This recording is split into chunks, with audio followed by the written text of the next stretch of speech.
Madam তো অনেক বড় একজন কিংবদন্তি শিল্পী। আসলে সব জায়গাতে কিন্তু জয় পরাজয় আছে, যদিও এটা বেয়াদবি হবে কিনা জানি না।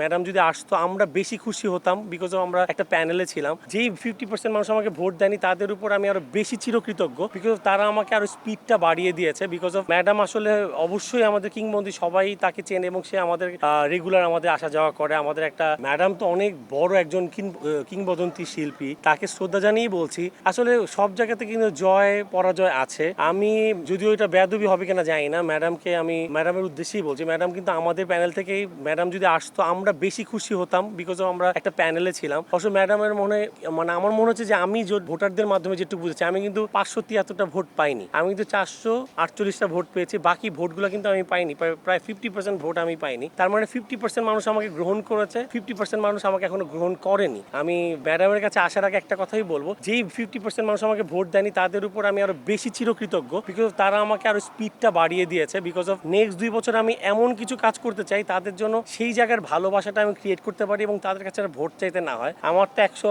248টা ভোট মোটামুটি তারা আমাকে ভালোবেসে জয়যুক্ত করেছে। বাকি যে ভোটগুলো আছে আমি আমার কাজের মাধ্যমে আমি তাদেরকে প্রমাণ দিব এবং তারা ভালোবেসে আমাকে নেক্সট টাইম ভোট দিবে, এই বিশ্বাস করি। এবার আমি কোশ্চেনে আসি, সেটা হলো ম্যাডাম আসলে অবশ্যই আমাদের কিংবদন্তি, সবাই তাকে চেনে এবং সে আমাদের রেগুলার আমাদের আসা যাওয়া করে, আমাদের একটা আশীর্বাদের মতো সে। কিন্তু উনি মনে হয় এবার ভোট প্রচারণার জন্য একদমই সময় পায়নি, দেশের বাইরে ছিল। আমি যেই বলবো ইমোশনটা, আমি ভোটারদের জায়গায় আমি যেমন প্রায় 50% ভোট পাইনি, ওইখানে একটাই অনেকে আমাকে বলেছিল যে তুমি তো ভোট চাওনি। সো আমি কিন্তু তাদের কাছে আসলে ভোট চেয়েছি। অনেকের কাছে এমনও হয়েছে আমি ফোনে ভোট চাইনি, কিন্তু তার সাথে প্রতিদিন দেখা হচ্ছিল, কিন্তু ফোন আর SMS-টা তাকে করতে ভুলে গেছিলাম বলে সে কিন্তু আমাকে হয়তোবা ভোট দিয়েছে অভিমান করে, বলে তুমি ফোন তো করোনি। সো আমাদের মনে শিল্পীদের মধ্যে একটু ভালোবাসা তারা চায়, যে একটু বলবে কেমন আছো, একটু ভোট চাবো। এই কারণে হয়তোবা একটু রোজিনা ম্যাম পিছিয়ে ছিল, বাট রোজিনা ম্যাম আমাদের সাথে পিছিয়ে নেই। সে সবসময় আমাদের ঊর্ধ্বে, সে সবসময় আমার উপরে। তারা এখনো যা বলবে তাদের মতো করেই আমরা আসলে পথ চলবো।